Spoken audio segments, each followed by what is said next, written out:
Okay, let's unpack this. We've accessed some really deep source material today. It's philosophical, yes, but also, well, intensely practical. It's all centered on really understanding the human self, the mind, our ultimate path.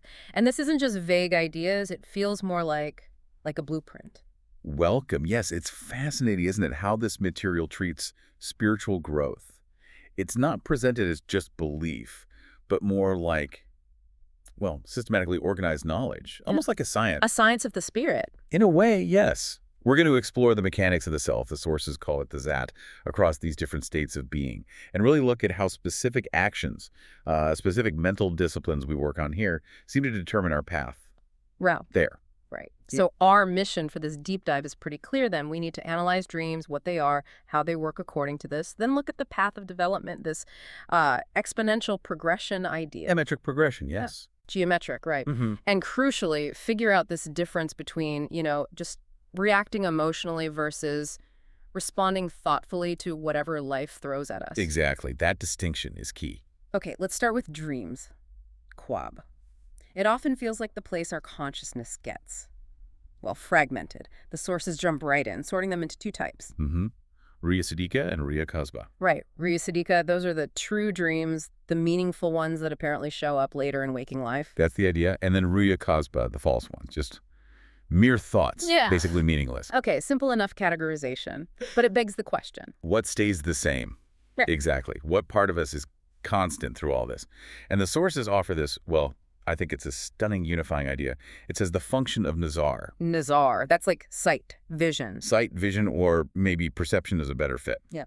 That function, Nazar, is identical across 5 distinct zones. 5. Wow. Okay, what are these zones? That sounds like a whole timeline of existence laid out. It really does. Yeah. So Nazar is constant in 1, our normal waking life, Bidari. Yeah. 2, dreaming, Quab. 3, the actual moment of death, Maut. 4, the state after death, Qiyamah. And finally, 5, resurrection, Hashr Nashr. So the way we perceive Yeah, that core faculty, it doesn't change, just what we're looking at. precisely. The faculty remains, the object and maybe the clarity shifts, but the mechanism is the same. Okay, now this next part about sleep really caught my eye. The material suggests when we sleep, our normal conscious mind, our everyday mindset, the sha'ur, it kind of goes offline, gets suspended. That's the description. And in its place, the subconscious or unconscious mind term la sha'ur activates. La sha'ur. Yes. And sometimes it's even described as the second consciousness or maybe even the first consciousness, implying it's somehow more fundamental, Deeper. Right. And during this state, the essential self, the Zat, is actually doing all the same things it does when we're awake. It's using the energy of the spirit, the Ru. But for what purpose? Just random dream stuff. Not according to this. It's specifically observing its own capabilities, testing its use of Allah's attributes within itself. It's described almost like a nightly self-check, an evaluation. A self-evaluation while dreaming. Okay. But then why do we mostly feel like dreams are chaotic, or we just wake up feeling like we wasted hours? Well, the source connects that beautifully, I think. It points out that even in waking life, a huge chunk of it passes in unawareness bekhabari. We're often just going through the motions. Exactly. And the entirety of the dream state, it says, passes in ignorance la ilmi. So in a way, we're just as unaware during the day as at night, just maybe but different things. So we're kind of oblivious around the clock then. That seems to be the implication, yes. Yeah. And that leads directly to the practical application for you listening. Yeah. If you want to cut through that ignorance, that unawareness. Yeah. What's the fix? Focused mental discipline. The specific method suggested is istirka. Istir. What's that involve? It literally means maintaining a fixed gaze, specifically in darkness. Now, the purpose isn't some mystical rite. It sounds more like neuroscience. Yeah. You're training the mind, systematically teaching it to focus. So you practice focusing intensely while awake, almost like a workout for the mind. Right. So that eventually you gain control even during sleep. And you can bring those maybe heightened dream senses or that deeper consciousness into waking life. Precisely. The goal is to shift from just passively getting these non-voluntary glimpses in dreams to having voluntary conscious control over this faculty of ruya, of inner vision. Yeah. You're essentially taking command of your internal observation deck. Seize and control. I like that. Okay, so moving from how sleep works to the journey after death, the Alami Araf. The sources seem to boil it down to something strikingly simple here.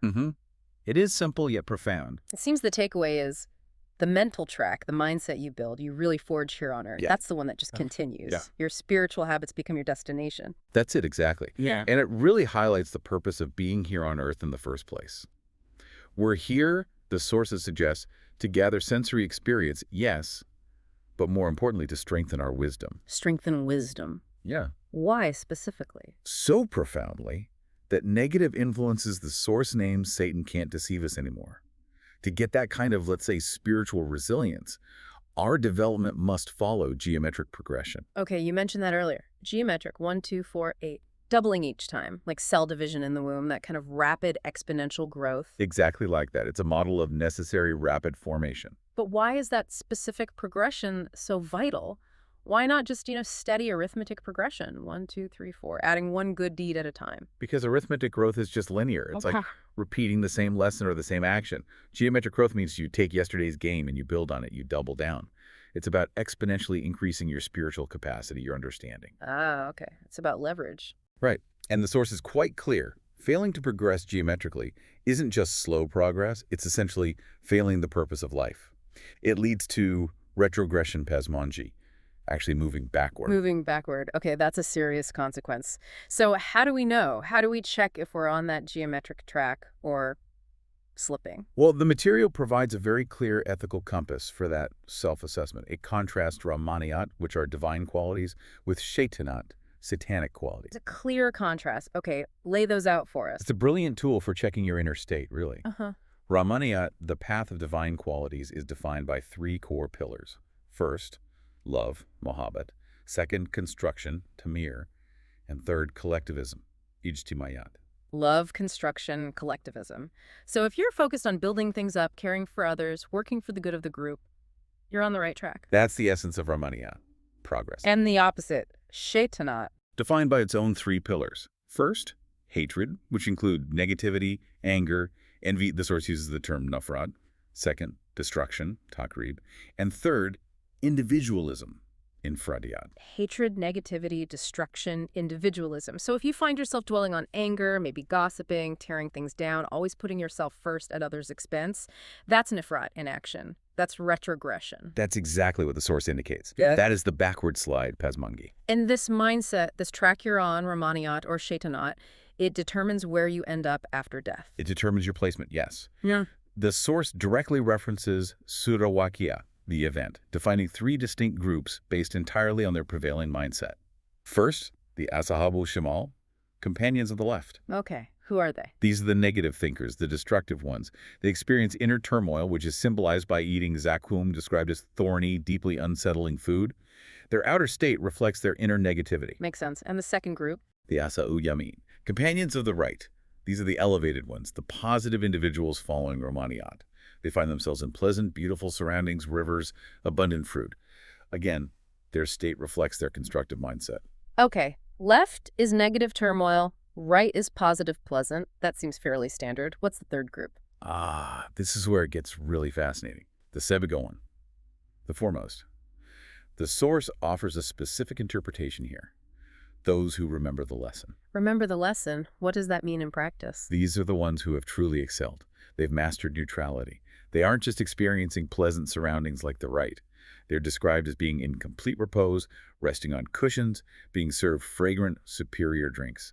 A state beyond mere pleasantness. Wait, hold on. I need to push back on that a little. Is the source suggesting that being actively good, like the companions of the right, is somehow less desirable than being neutral? That feels, well, counterintuitive compared to a lot of theology that really emphasizes active kindness and good deeds. That's a really important question.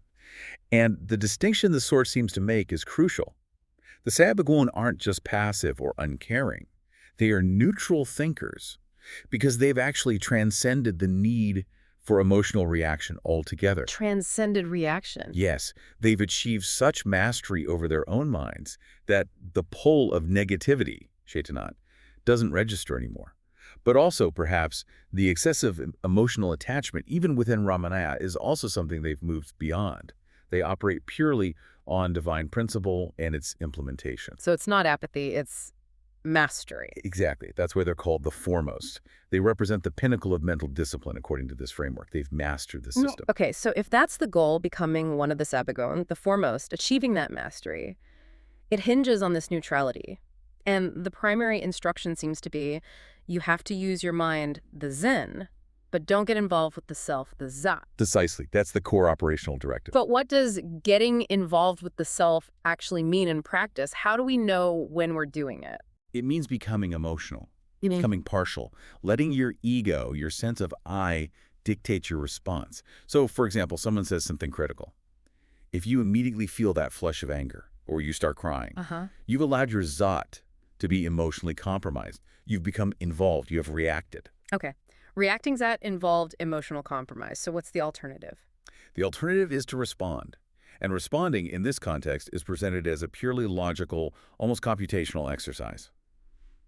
The mind analyzes the situation objectively. Like a tool. Exactly like a tool. It calculates options based on facts, draws on memory, hafiza, and then executes the most logical decision based on that analysis. You use your mind, but you, the core self, the Zat, remains detached. Objective. Detected, maybe. Protected, yes. That's a good way to put it. You aren't the emotional victim of the circumstance. You are the objective handle of it. Wow. That reframes everything, especially how we view difficulties. It fundamentally changes the perception. Difficulties, then, aren't punishments. They're not random cruelty. They are tests. Tests of our inner capabilities, Salahayan. Tests were given because we can handle them. Precisely. The challenge is presented because the capacity to overcome it already exists within us.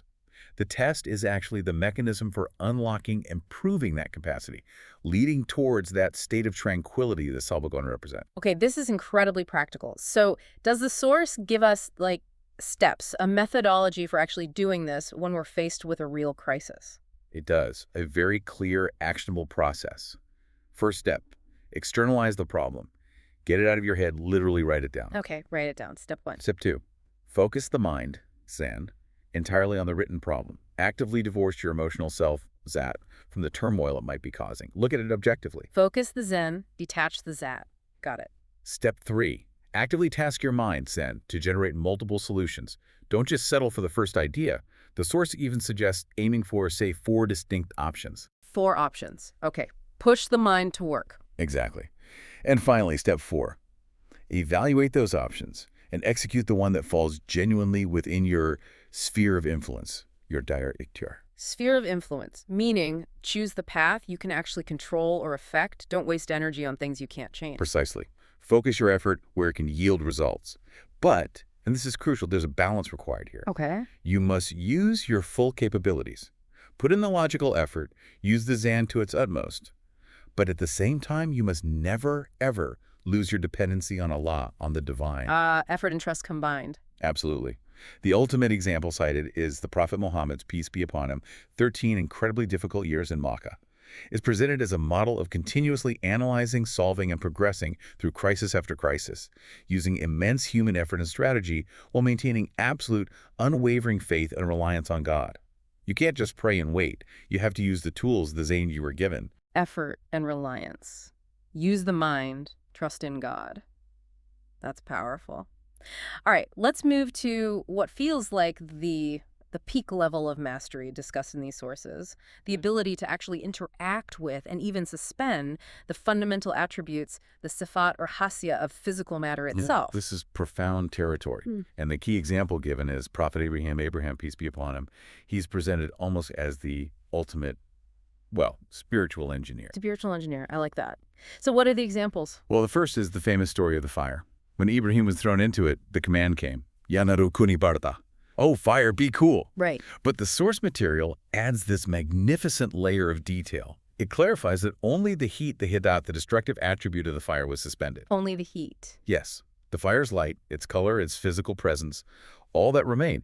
It wasn't that the fire vanished. It was a selective suspension of just one harmful attribute, precision control. Wow. Okay, that's a different way of looking at it. Not annihilation, but modification. Exactly. And the second example is perhaps even more profound. It's the incident of the sacrifice. With his son, Ismail, peace be upon them both.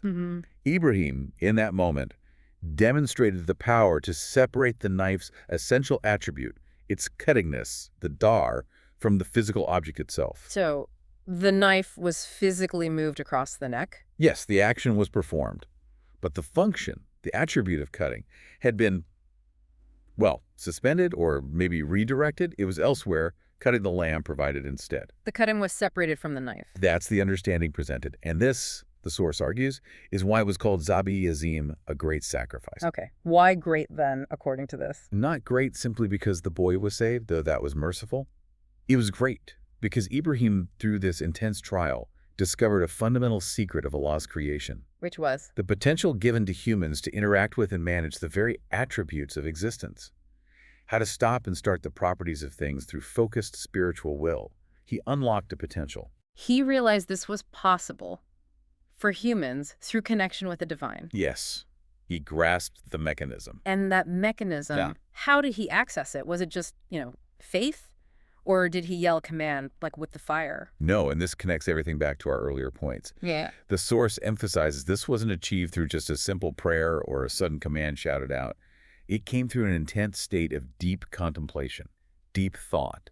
It's referred to as halat an-nayam. Halat an-nayam, a state of profound mental focus. Exactly. A state of absolute mental engagement, total concentration on the divine principles and the intended outcome. It reinforces the idea that this isn't magic. It's, systematic spiritual engineering. That discipline we talked about earlier, the istirka, the fixed gaze. That's like the basic training, the groundwork for eventually being able to reach this peak state of focus, the halat an-nayam, required for this kind of advanced mastery over attributes. So it all comes back to the mind. Mastery over the physical world, even its fundamental properties, starts with achieving absolute objective control over the internal world. The Zen mastering the reactions of the Zat. That seems to be the core message running through all of it. Hashtag tag outro. Okay, so let's try and bring this all together. We've covered quite a bit.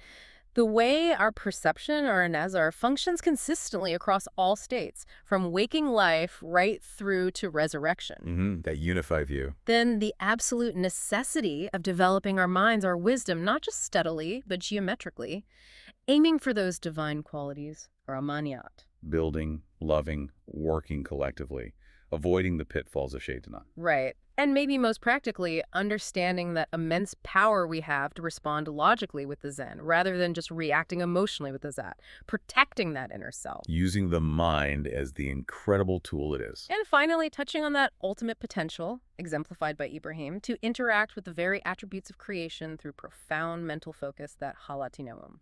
Yes. And if you connect all these threads, the bigger picture that emerges is of a universe governed by laws, spiritual laws, physical laws. And crucially, these laws are presented as understandable, potentially manageable. But not easily. Not without investment, no. Yep. It requires that profound systematic mental discipline we've been discussing. The development of your mind, your Zen, right here, right now. Yeah. That's the absolute prerequisite for everything that follows. It really seems to be the only thing you truly take with you. The only thing you take with you. That's quite a thought. Well, we want to thank you for joining us for this deep dive today. And perhaps, just as a final thought for you to mull over, reflect on that concept of halat an-nayam, that state where the greatest discoveries, the most profound interactions like suspending the heat of fire or the cut of a knife happen. They don't happen when the mind is scattered, anxious, reacting. They happen when it's utterly focused on an intended, positive, divinely aligned outcome. So the question for you to maybe explore is, what attributes are currently active in your life? Maybe it's an attribute of negativity or chronic worry, or perhaps that destructive habit of immediate emotional reaction. Could you, through deep, focused thought, through disciplined use of your Zen, begin to suspend or redirect those attributes? It's something to think about, something to work on. Thank Sure. you.